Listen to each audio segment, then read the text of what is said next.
রুমিন ফারহানা স্বরাষ্ট্র উপদেষ্টা বলেছেন যতদিন পর্যন্ত শয়তান নির্মূল না হয় ততদিন পর্যন্ত অপারেশন ডেভিল হান্ট চলবে। আচ্ছা, কে শয়তান আর কে ফেরেশতা এটা মাপার কি কোনো যন্ত্র আছে? মানে কিভাবে তারা মাপবেন, আপনি কি বুঝতে পেরেছেন? আপনাকে অসংখ্য ধন্যবাদ। এই উক্তিটি শুনে আমার কাছে মনে হয়েছে খাজনার চেয়ে বাজনা বেশি, এটা আসলে বাঙালির মজ্জাগত সমস্যা। আপনি দেখেন, পুলিশ, আর্মি, বিজিবি, র্যাব, তাদেরকে আমরা নষ্ট করলাম, মানে সরকারে যারা ছিল তারা নষ্ট করলো, কিন্তু এক শুভ সকালে তাদের পোশাক পরিবর্তন করে আইডিয়া করা হলো এবার তারা ঠিকঠাক মতো কাজ করবে।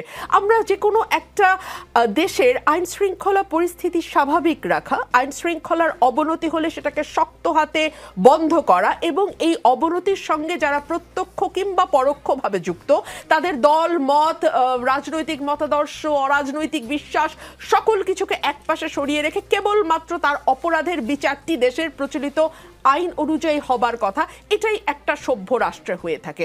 আমার দেশে এগুলো হয় না। আমার দেশে হয় বড় বড় কথা, লুকিং ফর শত্রুজ কিংবা ডেভিল কি অপারেশন ডেভিল হান্ট, এইসব অদ্ভুত অদ্ভুত কথা। আমরা না আসলে ক্লান্ত জাতি হিসেবে, আমি ব্যক্তিগতভাবে বাংলাদেশের একজন নাগরিক হিসেবে আমার এখন সত্যিই খুব ক্লান্ত লাগে।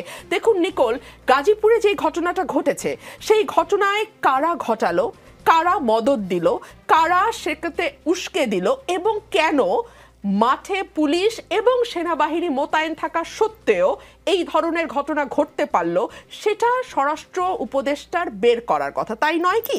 কিংবা ধরুন 32 নম্বরে 2 দিন যাবৎ একটি বাড়ি ভাঙা হলো, মাটির সঙ্গে মিশিয়ে দেয়া হলো, আগুন দেয়া হলো এবং মানে এক ধরনের উৎসব মুখর পরিবেশে পুরো ঘটনাটি ঘটলো এবং তারপরে আমরা দেখলাম সরকার নিন্দা জানাচ্ছে।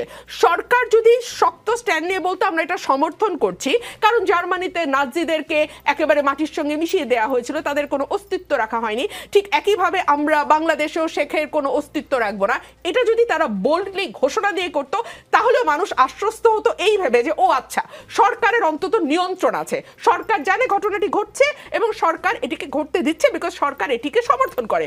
কিন্তু আমরা দেখলাম সরকার খুব কড়া ভাষায় বিবৃতি দিল তার একদিন পরে। মানে হোয়াট ডাজ ইট মিন? আপনি কি জনগণের সঙ্গে মকারি করেন? আপনি কি রাষ্ট্র পরিচালনাটাকে এক ধরনের ছেলে খেলা মনে করেন? এটা কিন্তু ছেলে খেলা নয় নিকোল। এবং 18 কোটি মানুষ, মতান্তরে 20 কোটি মানুষ কিন্তু হুমকির মুখে পড়তে যাচ্ছে সরকারের এই অযোগ্যতা এবং অপদার্থ লোকজনকে পদে বসানোর কারণে।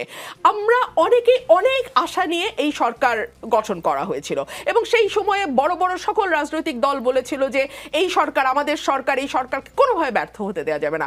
আমরা তো দেখছি সরকার ব্যর্থ হওয়ার জন্য মরিয়া হয়ে গেছে। সরকার যদি জনজীবনের ন্যূনতম স্বস্তিটুকু আনতে পারতো। মানে এখন কি হয়েছে বাংলাদেশে, আমরা সন্ধ্যার পরে বহু বহু বহু বছর পর আবারও বেরোতে এখন ভয় পাই। আপনিও ভয় পান, স্বীকার করবেন কি করবেন না জানি না, আমি ভয় পাই ভাই। এবং আমি এটা সকল চ্যানেলে বলি, রাত হলে আমাকে আমার সঙ্গে আরেকটা লোক দিতে হবে গাড়িতে। এটা তো আমি গত 15 বছর বলি নাই। সো পরিস্থিতিটাকে আপনারা সেই জায়গায় নিয়ে গেছেন এবং আমি যখন সাধারণ মানুষ, সেই মানুষগুলো বিশ্বাস করেন কোনো রং লেবাজের মানুষ না, একেবারে আম জনতা। আপনার প্রোগ্রামের যে হেডলাইন, সেই হেডলাইনের মানুষজনের সঙ্গে আমি যখন কথা বলি তারা আমাকে গলা নিচু করে একটা কথা বলে, ভাই তাড়াতাড়ি নির্বাচনের ব্যবস্থা করেন, তাড়াতাড়ি একটা নির্বাচনের ব্যবস্থা করেন। কোন দিকে যাচ্ছে বাংলাদেশ? কোন দিকে যাচ্ছে বাংলাদেশ? এইটা কি এই 22 জন উপদেষ্টার জবাব দেওয়ার কথা নয়? ব্যারিস্টার রুমিন ফারহানা, জনগণটা যে কে সেটা নিয়ে আসলে আমরা সাংবাদিকরা কনফিউজ।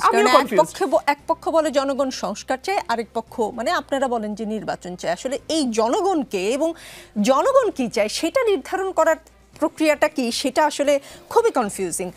ব্যারিস্টার রুমিন ফারহানা, সার্জিস আলমের কাছ থেকে বরং একটু বোঝার চেষ্টা করি। সার্জিস আলম, গত প্রায় 5-6 মাস ধরেই দেশের আইন শৃঙ্খলা পরিস্থিতি সন্তোষজনক নয় বলে গণমাধ্যম, সামাজিক যোগাযোগ মাধ্যম সহ বিভিন্ন প্ল্যাটফর্মে সমালোচনা চলছে। এইমাত্র ব্যারিস্টার রুমিন ফারহানাও বললেন তিনি সন্ধ্যার পর বেরোতে ঠিক নিরাপদ বোধ করেন না। কোনো কোনো এলাকার মানুষ চাঁদাবাজি, ছিনতাইয়ে অতিষ্ঠ হয়ে উঠছে। আমরা কবজি কাটা বাহিনীও দেখতে পাচ্ছি বিভিন্ন এলাকায়। কিন্তু আমরা কোনো অপারেশন ছিনতাইকারী হান্ট কিংবা অপারেশন চাঁদাবাজ হান্ট কিন্তু দেখি নাই।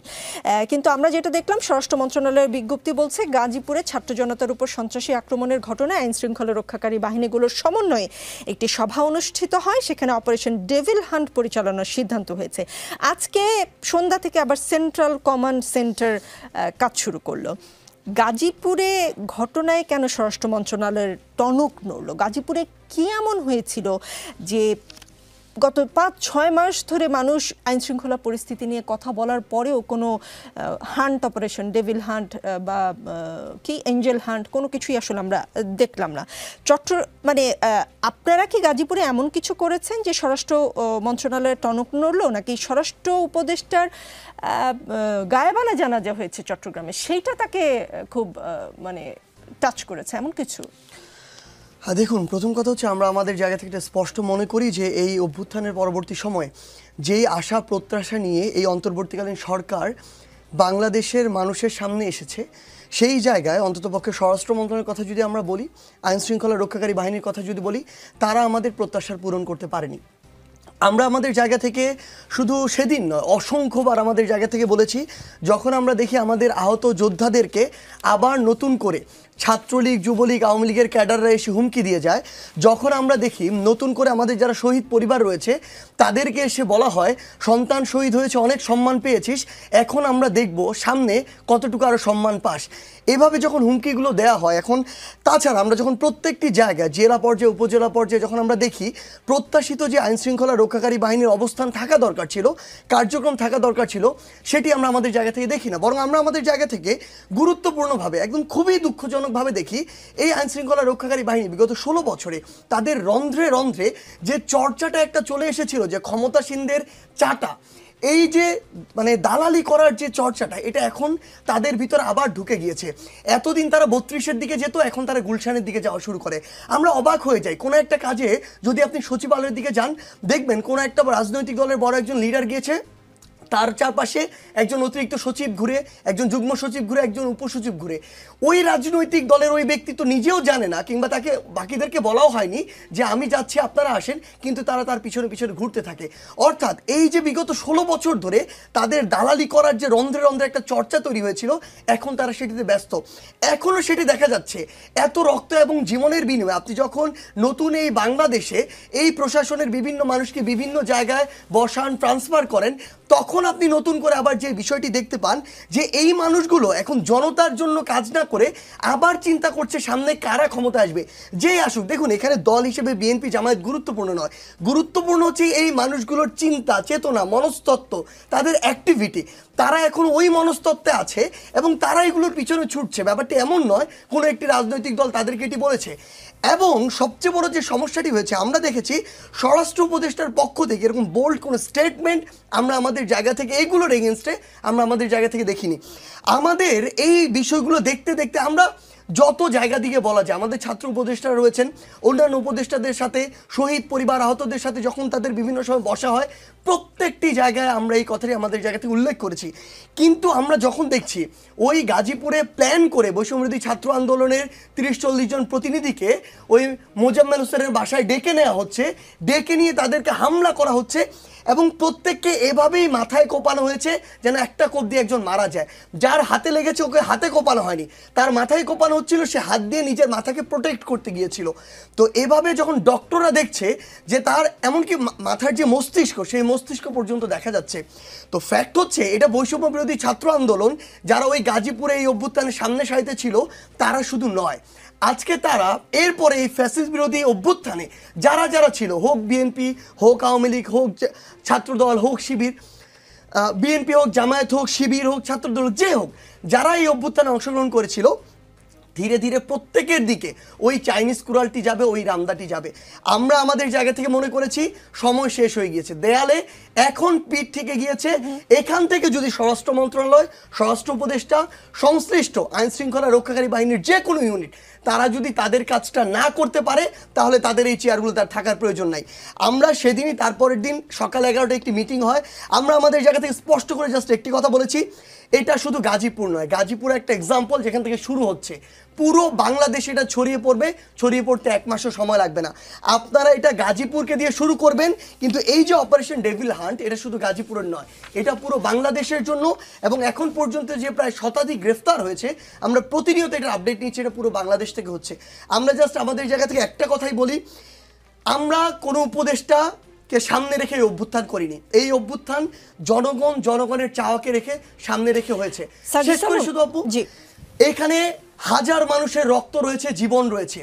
এগুলোকে সামনে রেখে যে কোনো চেয়ারের দায়িত্বশীল যে কোনো ব্যক্তি হোক, উপদেষ্টা হোক, যে কোনো বাহিনীর প্রধান, তারা যদি তাদের দায়িত্ব পালন না করে, আমরা যে কারো বিরুদ্ধে যে কোনো কঠোরভাবে যে কোনো পদক্ষেপ নিতে সবসময় প্রস্তুত। জি, গাজীপুরের ঘটনা ঘটার পরে এবং আপনি এবং হাসনাত আবদুল্লাহ যখন গাজীপুরে গেলেন, তারপরে আপনি বললেন যে একটা মিটিং হয়েছে, আপনারা কোনো না কোনো চাপ কি প্রয়োগ করেছেন? মানে স্বরাষ্ট্র মন্ত্রণালয়, যে স্বরাষ্ট্র মন্ত্রণালয়কে এতদিন আমরা ছিনতাই চাঁদাবাজি হচ্ছে, মানুষজন অভিযোগ করছে, আমার প্রশ্ন কিন্তু সেই জায়গায় ছিল, আমরা কোনো অপারেশন করতে দেখিনি। তারা মানে 24 ঘন্টার মধ্যে অপারেশন ডেভিল হান্ট, আরেকটা কি আজকে সন্ধ্যার সময় হচ্ছে সেন্ট্রাল কমান্ড সেন্টার, হ্যাঁ সেন্ট্রাল কমান্ড সেন্টার খুব অ্যাক্টিভ মনে হচ্ছে।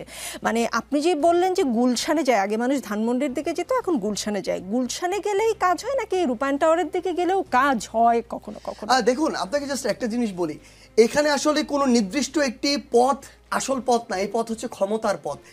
আমাদের এই যে মানুষগুলো, যেই মানুষগুলো এই প্রত্যেকটা সিস্টেমের সাথে জড়িত, তারা আসলে ক্ষমতাকে সামনে রেখে সেই পথে হাঁটা শুরু করে। এই ক্ষমতা যেদিকে থাকবে তারা সেদিকে হাঁটে। সবচেয়ে বড় আমরা যে জায়গাটিতে কথা বলছি, এই সমস্যাটা কিন্তু পথের সমস্যা না, এই সমস্যা হচ্ছে মনস্তত্ত্বের সমস্যা। এই সমস্যা হচ্ছে এতদিনের যে চর্চা, এই যে অপসংস্কৃতি কালচার, এই জায়গাটাতে সমস্যা। আমরা আমাদের জায়গা থেকে যখন দেখছি গাজীপুরে এরকম একটি নৃশংসতা হয়েছে, আমাদের অবশ্যই দেখুন, আমরা বৈষম্য বিরোধী ছাত্র আন্দোলন এই অভ্যুত্থানের সামনের সারিতে থেকে অভ্যুত্থানের নেতৃত্ব দিয়েছে। আমাদের জায়গা থেকে মনে হয়েছে যখন একটি অন্তর্বর্তীকালীন সরকার এসেছে, সেই অন্তর্বর্তীকালীন সরকারকে তার কাজটি করতে দেওয়া উচিত। আমরা মাঠে আছি, আমরা মাঠ থেকে জনগণের যে দাবি দাওয়া সেগুলো তাদের কাছে তুলে ধরবো, আমাদের ছাত্র প্রতিনিধি রয়েছে তাদের মাধ্যমে তুলে ধরবো। কিন্তু এই বৈষম্য বিরোধী ছাত্র আন্দোলন এবং অন্তর্বর্তীকালীন সরকার, এই দুইটির মধ্যে একটি সুস্পষ্ট পার্থক্য থাকতে হবে, একটি পর্দা থাকতে হবে। সেই জায়গা থেকে আমরা সব সময় সরকারকে তার যে স্বাধীনতা, সেই স্বাধীনতার জায়গায় রেখে আমরা তাদেরকে কাজ করতে দিয়েছি। কিন্তু এই যে 6 মাস, আমাদের কাছে মনে হয়েছে যখন অন্তর্বর্তীকালীন সরকার কাজ করা শুরু করেছে, ওই টাইমে এরকম একটা ফ্যাসিস্ট রেজিমকে ভাঙতে হয়েছে, ভেঙে সেখান থেকে ছোট থেকে ধীরে ধীরে বড় হতে হয়েছে, স্টেবল হতে হয়েছে এই অন্তর্বর্তীকালীন সরকারকে। সেই জায়গায় আমরা কিন্তু এই সময়টা আমাদের জায়গা থেকে দেওয়ার চেষ্টা করেছি।